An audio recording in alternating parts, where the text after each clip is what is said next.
Good morning. I'm Jean-Claude Legrand.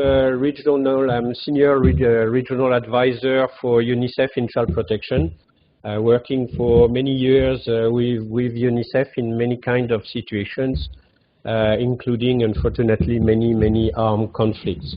I'm also currently coordinating the UNICEF response to the refugees and migrant response in Europe, and we are, as you may know, UNICEF is working in Syria, is working in Turkey with 2 million refugees, is working in Lebanon as well with many refugees, and we are working as well in the former Yugoslav Republic of Macedonia, in Serbia, in Croatia. We opened last week services in Slovenia, and we start operating as well in Germany at the request of the German government. This week we have a team in Italy, we have a team in Greece, and we hope to be very quickly in a position to as well provide support to these countries in the response. And we have engaged as well a discussion with Austria, with Spain, with Hungary, and maybe we will not be able to define what kind of contribution we would provide to these countries, but the idea is really to optimize what UNICEF can contribute and ensure that we are providing the right comprehensive response. This crisis, last year we had a bit over 1 million people going through Europe, on their way to destination countries. Most of them are going through the route of Greece, Macedonia, Serbia, Croatia, Slovenia, Hungary, Austria, to get mainly to Germany and Sweden. 1 million people, and now we call it a children crisis. Why is it like this? A year ago, you would have asked me, because we have been working on these issues before this current crisis. This is not necessarily new phenomenon. What is very pretty new is the scale of the phenomenon and the reason why people are coming in. And it will matter that we have a joint understanding of that. A year ago, among the people on the move, you had 10% of children. Last September, we saw the number getting to 25%, mainly because Syrian families start moving together, moving out of the country together. Today, we have 35% of children on the move, They represent a very important proportion of the people on the move. And it is on the move, I have been working in emergencies for UNICEF for many years, and we are used to operate services for victims of armed conflict, for victims of natural disaster, displacement of population, and so on. But what we have learned to do in previous emergencies could not operate in this one, We are dealing with an emergency where our interaction with the people is on average 3 to 4 hours. This is not the kind of captive audience you have in a refugee camp, and you have to transform completely the kind of services you provide to the people. As I always mention, we are extremely lucky we do not have to vaccinate people, because we are not anymore in the 50s and the 60s where you could vaccinate people without asking their opinion. You need to convince them. You need to have the right dialogue. the right dialogue. You need to have the right level of confidence in order to provide this kind of life-saving service. But we cannot. And this is why it really matters that we are fully engaged in countries of final destination, because many things we cannot do during the move will have to be done. In the move, we provide many services to women and children, you know, the child-friendly spaces where there is a possibility for a respite, you know, rest, decompress, you know. We provide mother and child-friendly spaces where young mother can breastfeed in a safe environment when they can take care of their baby. We provide health support. We see many children with disabilities on the move, and we start providing appropriate services, you know, what you can do, and, you know, providing a wheelchair, for example, to families with a person not being able to walk. In this crisis, what we see is that what matters is the behavior of government, and it has been a major challenge. So in the period September-October, what was really striking was the fact that governments were kind of changing their policy at the border every 2 days. This was creating a level of confusion, a level of anxiety, which was not required as such. I'd like to thank the World Council of Churches for organizing this very time-wise conference. And UNICEF welcome us, the partnership we have with you. And I'm very pleased to be able to engage in a dialogue today and tomorrow with the audience, because we know that at national level you play a very important role. The actors on the ground are UNHCR, UNICEF, IOM, a range of NGOs. But what we see on the ground, what matters on the ground, is also the response provided by the volunteers, the attitude of the population vis-à-vis the migrant people, you know, and we see it up and down, you know, moving very quickly up and down. And it is very important that we have clear allies at country level, engage with the people, and being able as well to convey the right message. Who are these people? What's happening to them? Why do they need our support at the time being? Volunteers play a very important role. I was recently in the former Yugoslav Republic of Macedonia, and when you arrive into the country from Greece, you get to a transit center where organizations work together to provide the right services. So you'll get food, you'll get water, safe drinking water, you will have access to decent sanitation, you can take a shower, you have separated latrines for men and women, you can get provided with warm clothes for the winters, you can get provided with shoes. But then you will have to get to a transport, a train or a bus, and for it you have to pay.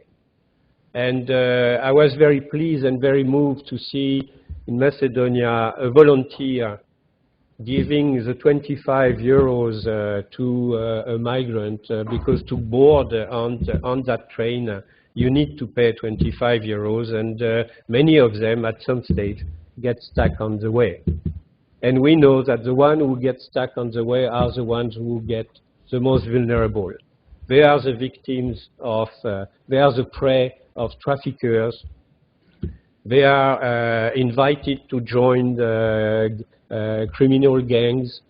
They have to survive on survival sex and all kind of exploitation, including, you know, cheap labor. So it is really important that we look at the situation in a very comprehensive manner. I will introduce some 10 points which we think really matters, and they target, they are addressed mainly to governments. Governments in countries of departure, in countries of transit, and in countries of final destination have obligations.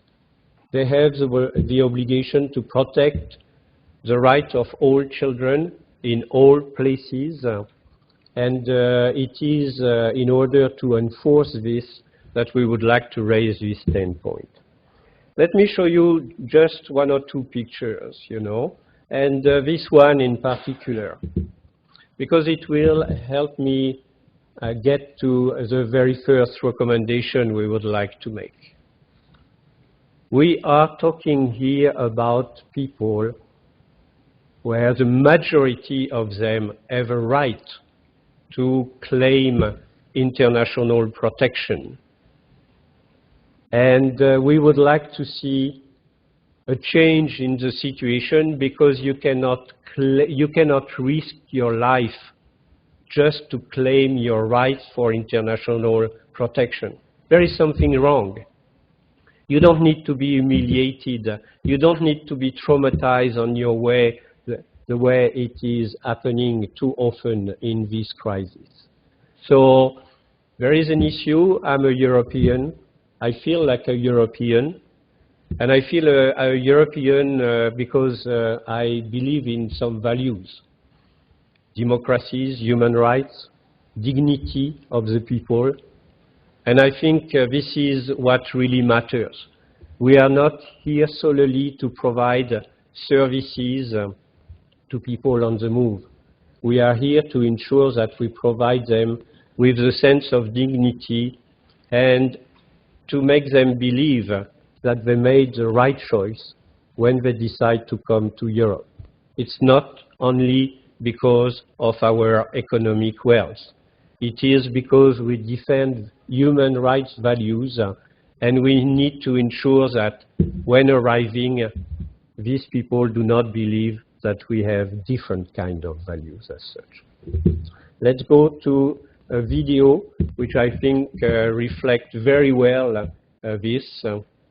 This is a testimony of a Syrian adolescent girl, and it has been capturing in a nutshell what this crisis is about.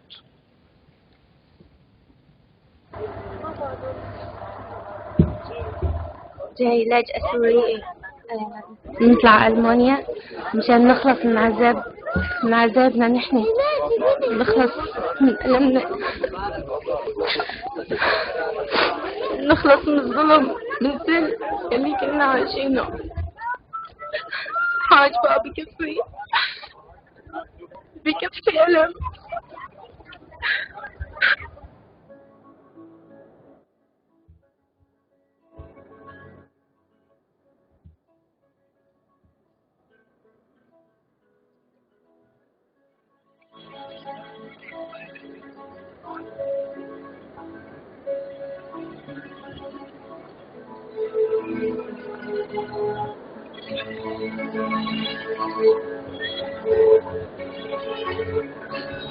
هاي كلها تغيرت، كل شي تغير، ما بقى في شي مثل ما كان أبدا. حاجتنا عذاب، بس حدا يفهمنا، حدا يساعدنا.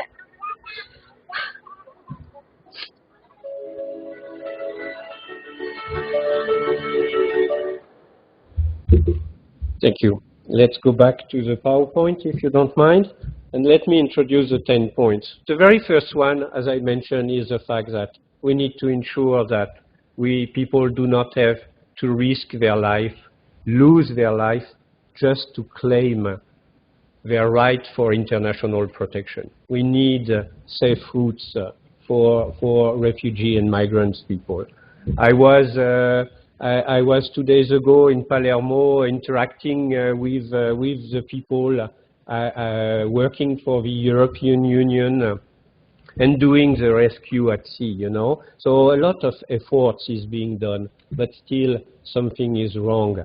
Why almost 4,000 people died? Why so many children died on their way? And we know how the image of these children have suddenly changed the view of the audience in Europe. But we need to ensure that there is a safe route. As I mentioned, people with disabilities on their ways, you see entire family moving together. It's very moving to see 8, 10 people, you know, 2 months old babies and the grandmother together and the whole family. It's not anymore the migration we were seeing to Europe 1 year ago, for example. This is a child-friendly space, you know, and where you can get a break for a while, you know, when waiting for the procedures to be complete, the registration, or waiting for a transport. Priority number 1. Priority number 2. No detention of children solely because of their migrant status. This is international law.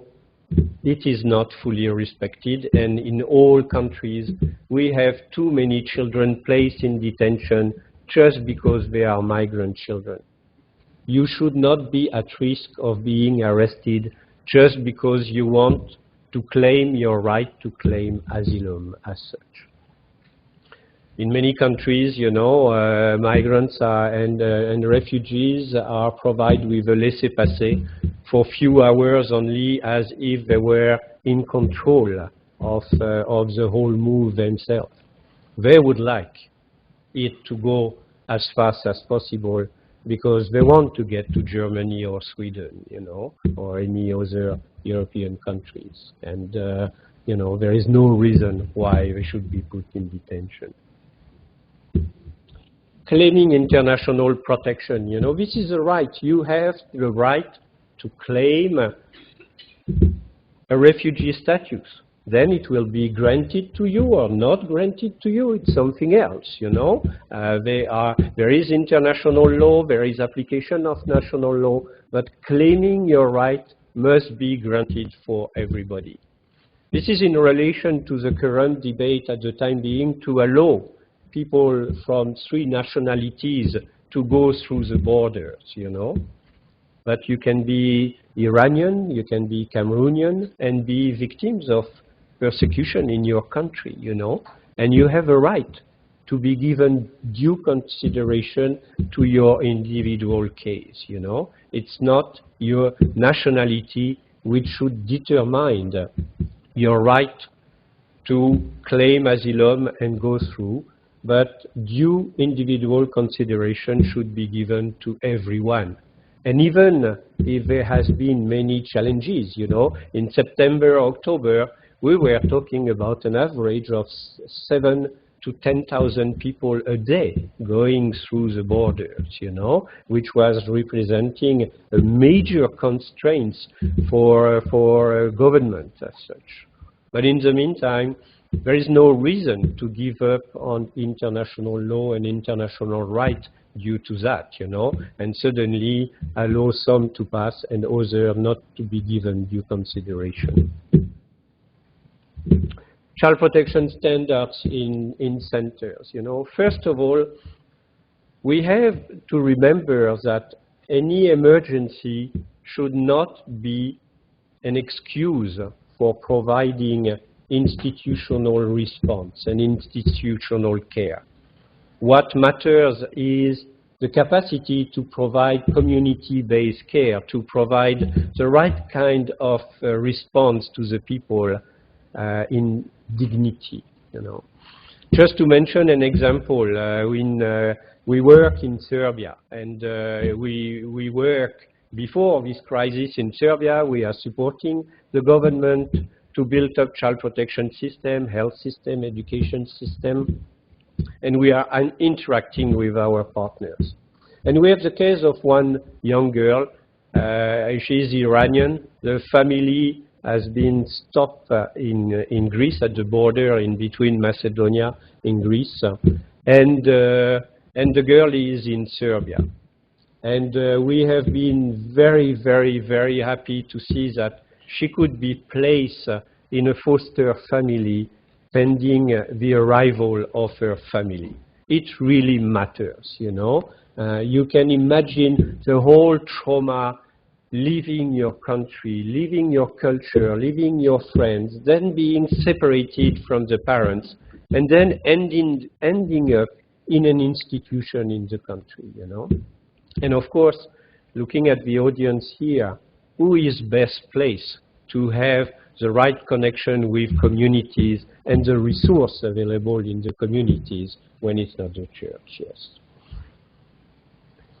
Sufficient and qualified staff, you know, it really matters that we have the number of people required being in place and being trained as such. Humanitarian workers, social workers from the countries who are not used to operate in emergencies, and the whole range of volunteers, you know.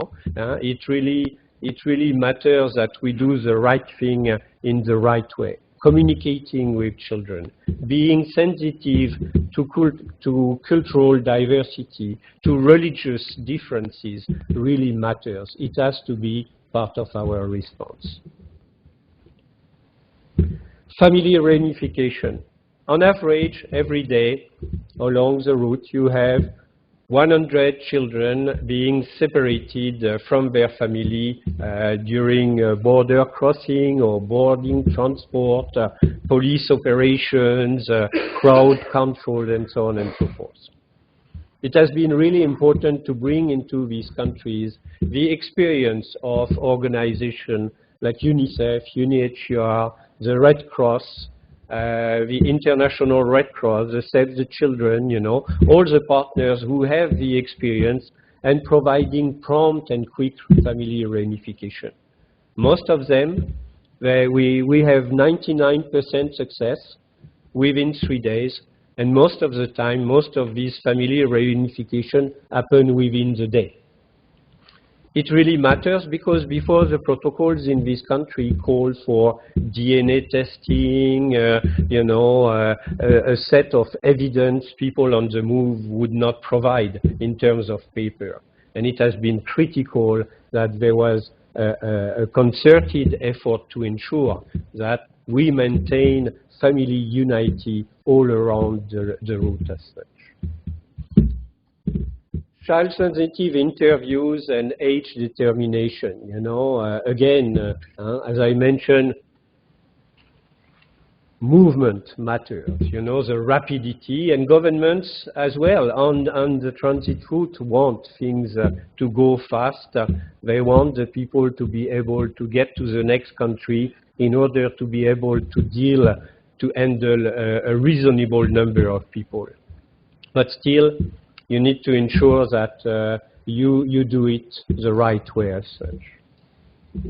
Protection against violence, abuse, and exploitation, you know, has to be there in the setup of the transit centers, in the transport, you know, the lighting, the separation of the facilities in between men and women.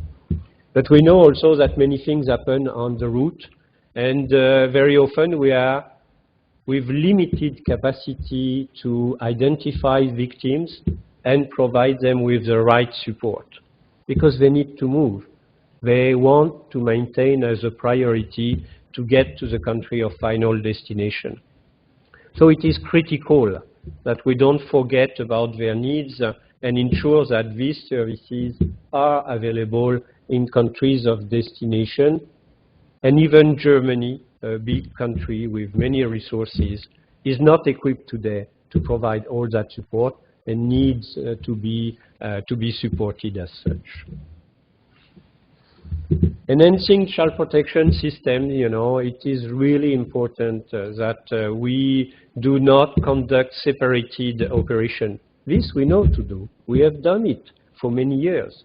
But what matters really is to ensure that we get the right people, our national counterparts on board. We have social workers from the country, transit country, working with us in the reception centers. It really matters as such, you know. And we are here to reinforce child protection system. I mentioned the situation of the children who are stopped on their way due to lack of resources and the fact that they are the most vulnerable ones. Most of them are in Greece. At the time being, the child protection system in Greece lacks the capacity to care and protect Greek children.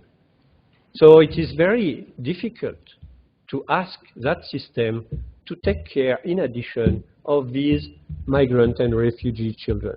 But it needs to be done. And we are here to support, if possible, the Greek government to rebuild and reinforce its own system for protecting all children in their territory, not only migrant and refugee children.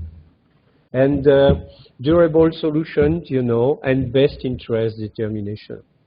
What matters in this crisis is to ensure that we have in mind the best interest of children in all type of response we provide.